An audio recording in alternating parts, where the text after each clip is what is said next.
All right, so we have our Agatha Harkness Funko Pop, our Wicked Witch of the West Funko Pop, our Halloween Scarlet Witch Funko Pop, and our Multiverse of Madness Scarlet Witch Funko Pop. If you know, you know. And the reason why I have all of them out is because we are doing our Agatha All Along review. Now, I know technically I should have done this last week, but I had just gotten done doing Vlogtober, and that was exhausting. So I wanted a week to sort of reset, get my sanity back. And I also wanted a little bit more time to sit with the show and gather my thoughts because I had a lot of conflicting thoughts in my head. So I wanted sort of time to sit with the show and figure out how I actually felt about the show. So for those of you that have never actually seen my reviews of Marvel Disney Plus series, basically I'm going to talk about what the show is about, give my non-spoiler thoughts, and then I'm going to dive into what I liked and what I didn't like, and for that there will be spoilers. But first, we're going to do non-spoiler things, just in case you're on the fence about it, haven't seen it yet, maybe on the fence, you want to check out my review before you go watch the show. I don't know why you'd want to do that, but, to each their own. All right, let's go.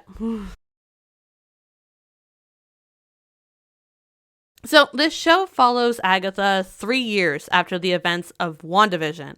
She's powerless and trapped in a very distorted spell cast by the Scarlet Witch when a mysterious teen begs her to take him down the Witch's Road, which will give any witch who makes it to the end what they're missing.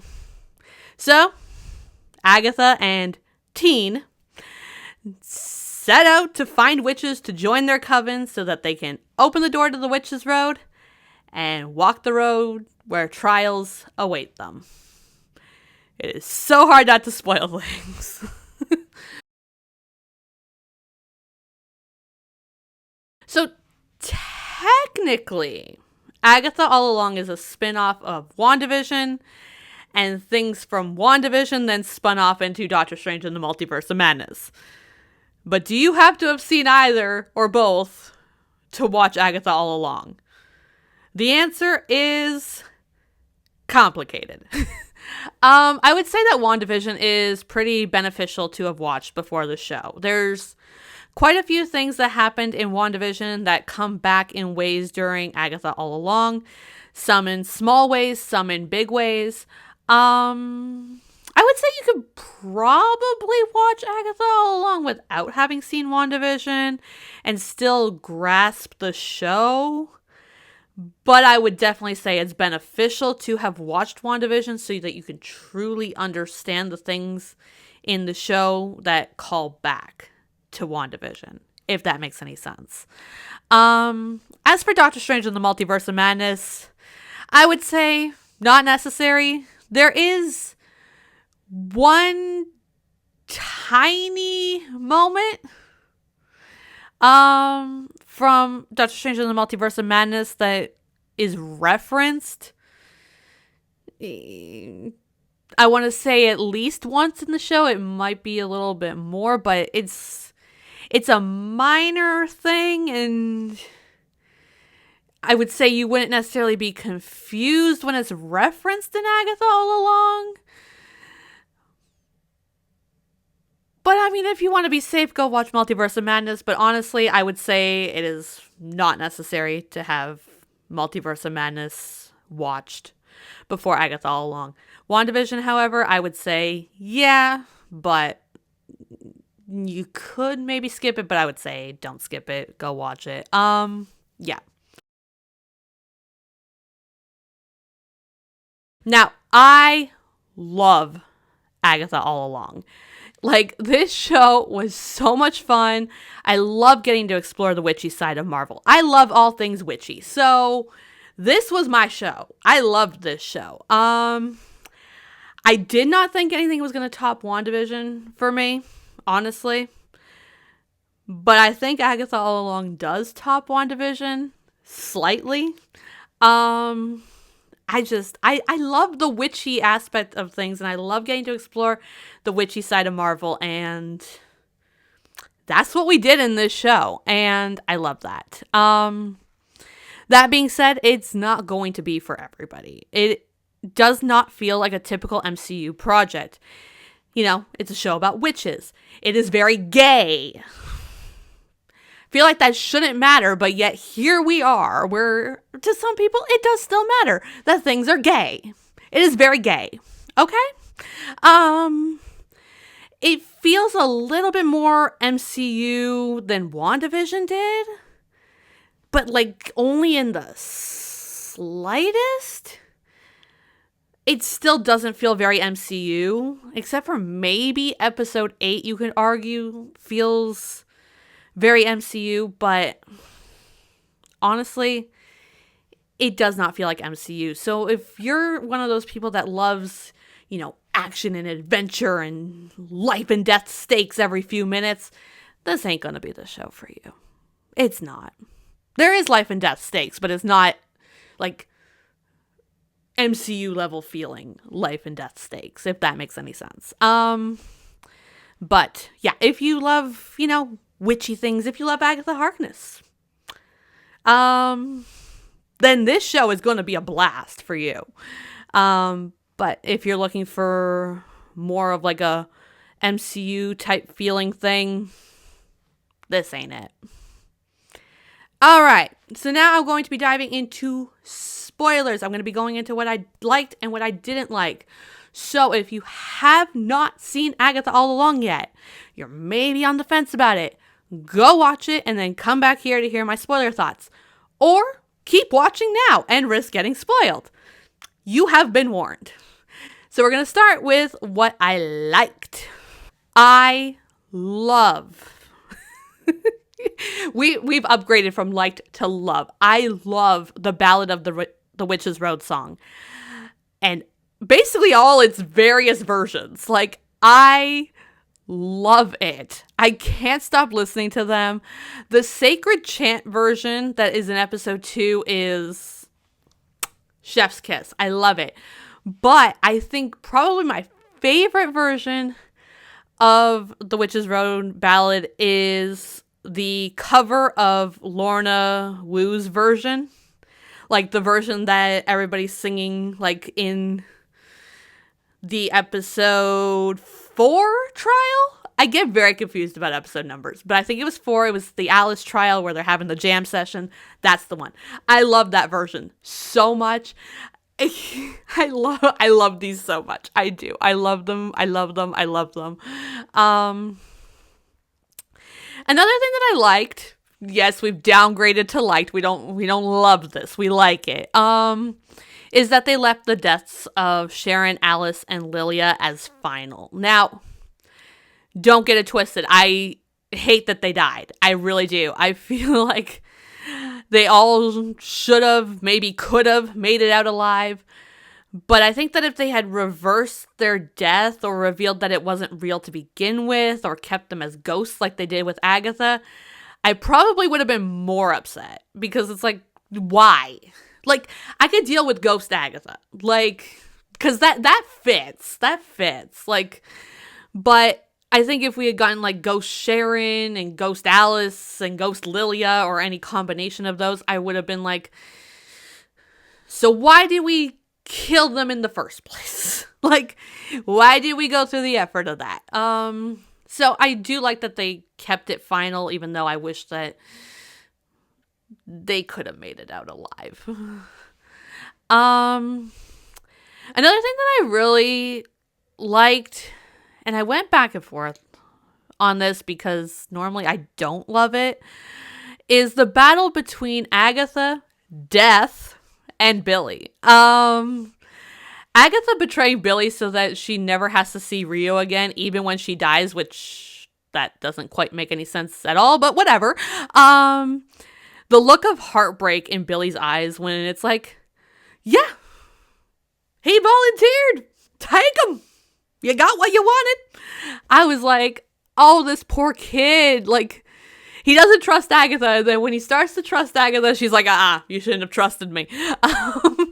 It's like, oh, this poor kid so much. But then his asking about Nicholas's death and then Agatha turning back around to kiss Death so that Billy could be free. Literally the kiss of death, y'all. The kiss of death. I mean, I knew she had a soft spot in her heart for Billy. She always has, even since he was like a child. And that Agatha and Death kiss. Whoo, boy. that was we got the fireworks, we got the lights. I was like, okay, I love this. I feel like we had been waiting forever, like, for that, and it was like, yes, but no, why does Agatha have to die? It was weird. I had a lot of feelings, and normally I don't like the big battles in more like toned down shows, but I think because it felt earned in a way that it didn't in, say, WandaVision, I wasn't that upset about it. Now, Agatha being a ghost is another thing that I really, really liked. Now, look, number one option would have been Agatha alive in her human form. That would have been my top choice. But if I couldn't have that, I will take Ghost Agatha. I will take Ghost Agatha because I want more Agatha.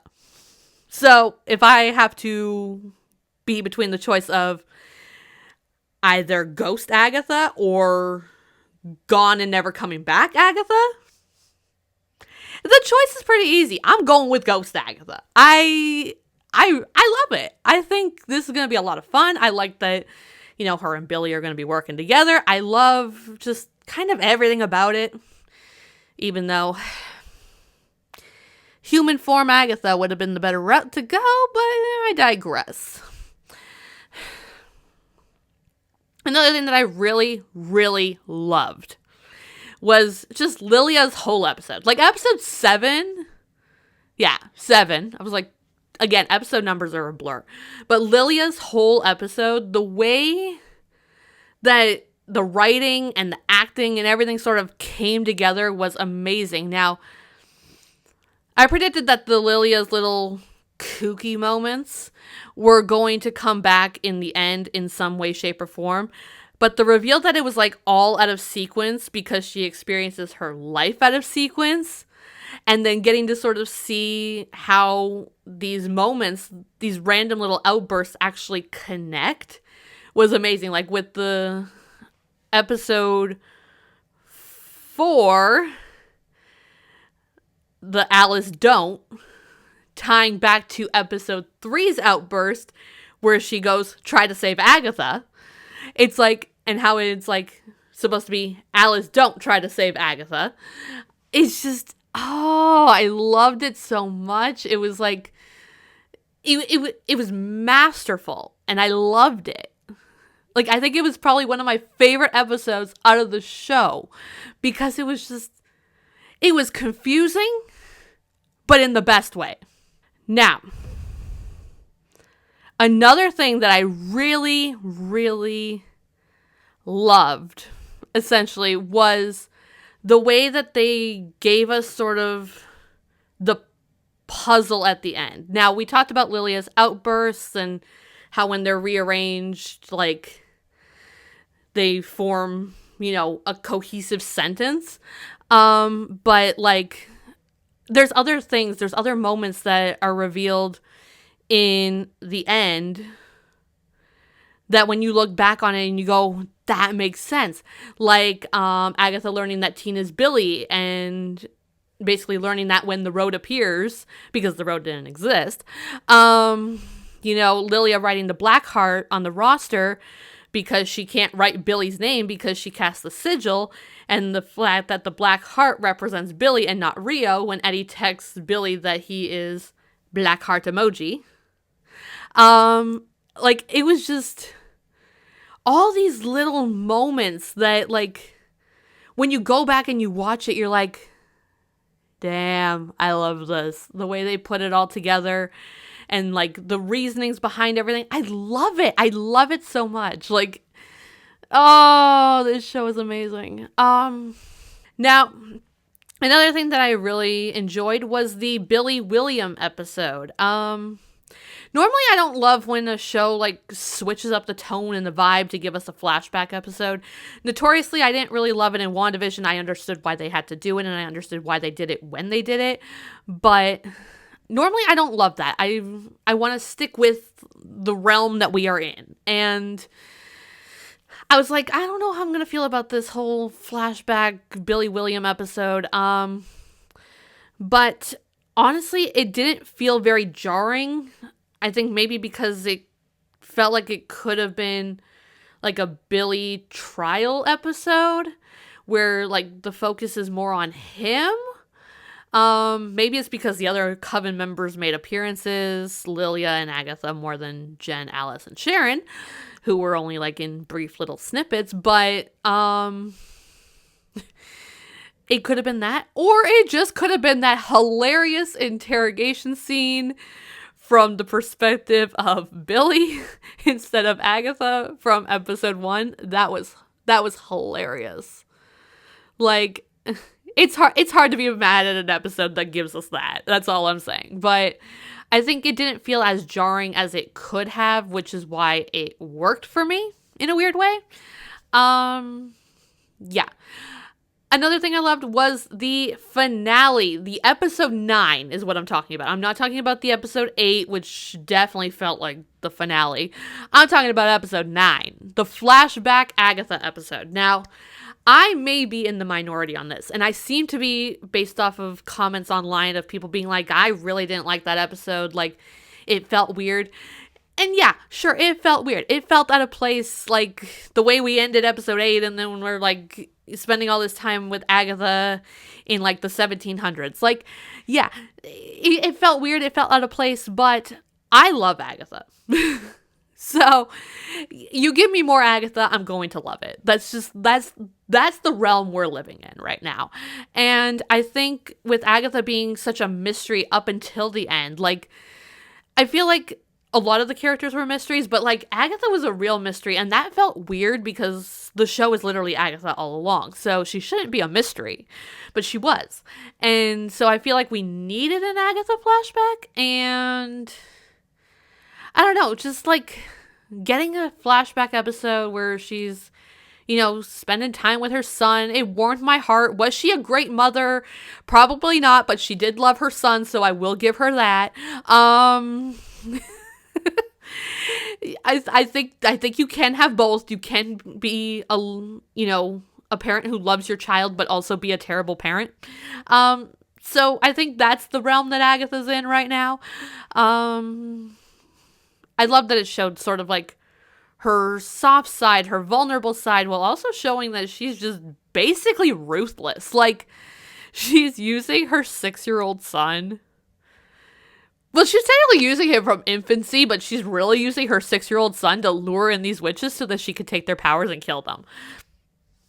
Really, Agatha? That's the road we're going? Okay. I loved it. I loved it. It was perfect, and I think like it really fit the tone of Agatha as a character. Because she's not a hero. She's not a good guy, but she's also not a bad guy. Anti-hero, maybe? I don't know. I don't know what we're classifying Agatha as because she's very complicated in weird ways. I'm going anti-hero, but I could be wrong.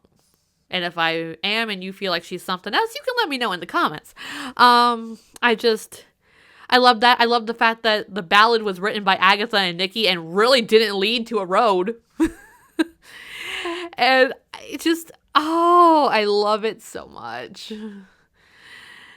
Another thing that I enjoyed was the fact that even though the road wasn't real, technically, actually, everyone ended up getting what they needed in the end. Like, Alice broke her generational curse and then promptly died, which I have issues with. Lilia finally understood her powers. Jen was unbound. We loved that for her. But now that's going to bring me to what I didn't like about the show.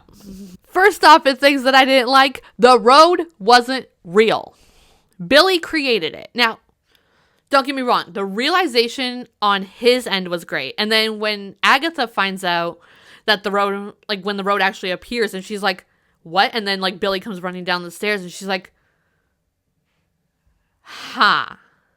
we like that. So I love like these realizations and everything like that. It's just,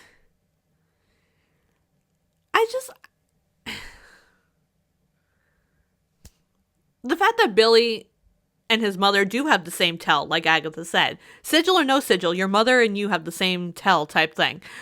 It's like they can rewrite reality. They can turn whatever they want into reality, and it makes sense. I just kind of wish that the road actually did exist. You know, that it was this sort of place for witches, and the idea of what's missing for them may not actually be what put them on the road in the first place. That was an interesting angle that I wish that they had explored. I wish that it was real, but I will take what we got, I guess. Another thing that I didn't love was the Salem 7. I mean, the fact that they were the children of Agatha's original coven members that she killed was an interesting idea, and I really liked that. They were kind of creepy in what we saw of them, which was good. We like creepy things. Actually we don't, but we'll take it. I think my issue is we didn't see a whole lot of them, and don't get me wrong, I'm glad we didn't see a whole lot of them, if that makes a whole lot of sense. Because we barely got time to flesh out characters that we actually wanted to see. So I didn't need the Salem 7 fleshed out. But I wish that they had survived, like, so that they could be explored further in future projects even. Like, something. It was just overall, like, yeah, they were a looming threat, and I think that's what they were initially intended to be, just a looming threat. And that's fine, but overall, they were pretty lackluster, if I'm being honest.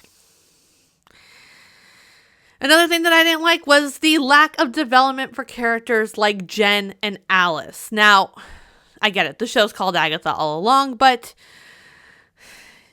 kind of essentially, why give us these characters if you're not going to flesh them out? Like, I will say that at least Jen kind of got fleshed out a little bit. She's still alive, so the opportunity to flesh her out more in the future is there. And I really hope that they do. I really hope we get to see Jen again, because if we never see Jen again, I'm going to be really sad. But it's the Alice angle that really kind of bugs me. Like, Alice is dead. There's no way to flesh her out anymore. And I felt sad that she died.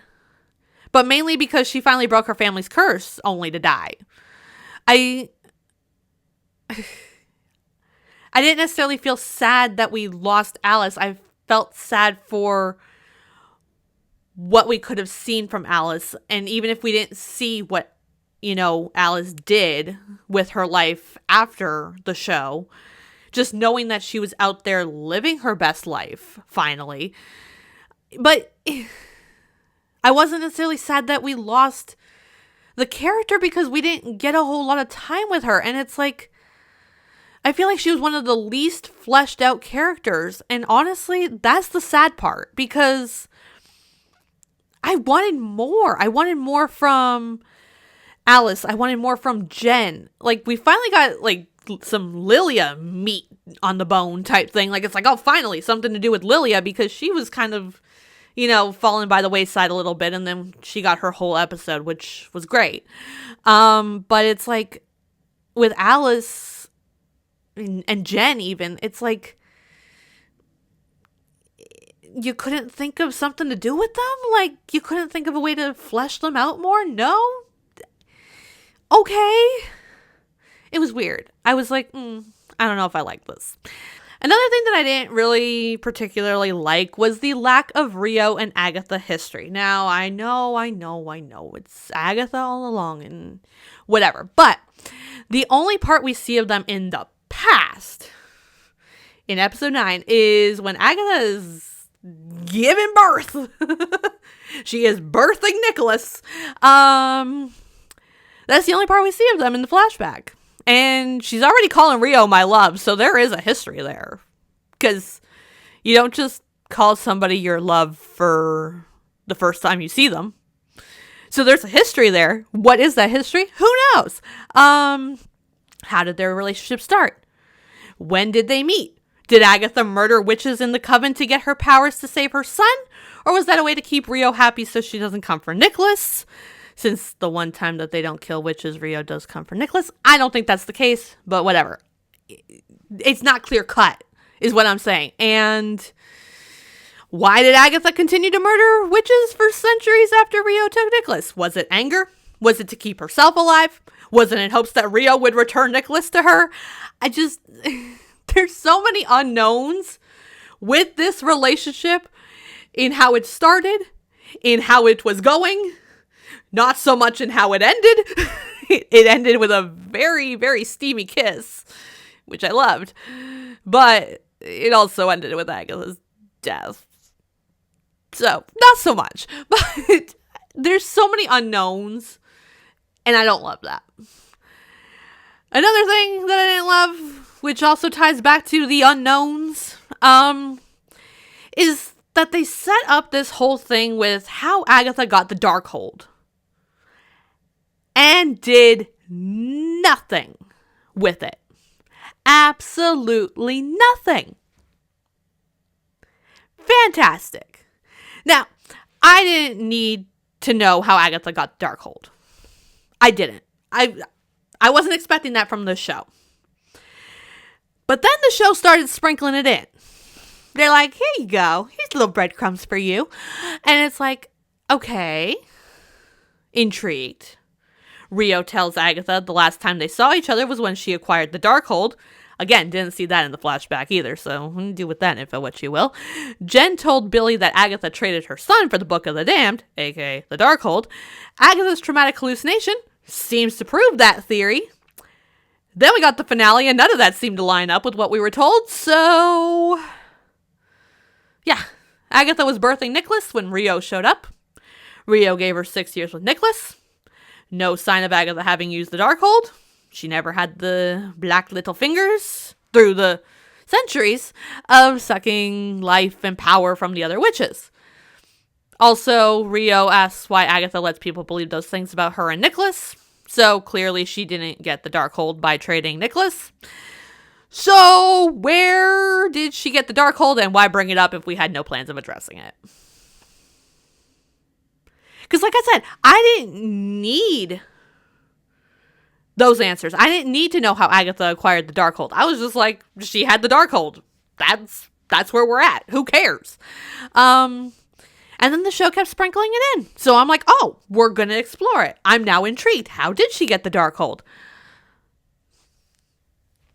Still don't know. Still don't know. Why bring it up if you're not going to address it? You could have just left it. You could have just left it as it is. You also could have rolled with the idea that she did trade her son for the Darkhold. That would have been dark. That would have added to the darkness from the past. I digress. Overall, this was a fun show that had a lot of great moments, but probably could have benefited from more and longer episodes to spend some time fleshing out the characters some more. It wasn't perfect, let's be real, but is anything really ever perfect? No, nothing is ever perfect. It was still a really enjoyable show. I still had a great time. I still love it. I still think it tops WandaVision for me, which is weird. Maybe because it leaned more into the witchy aspect of things. I don't know.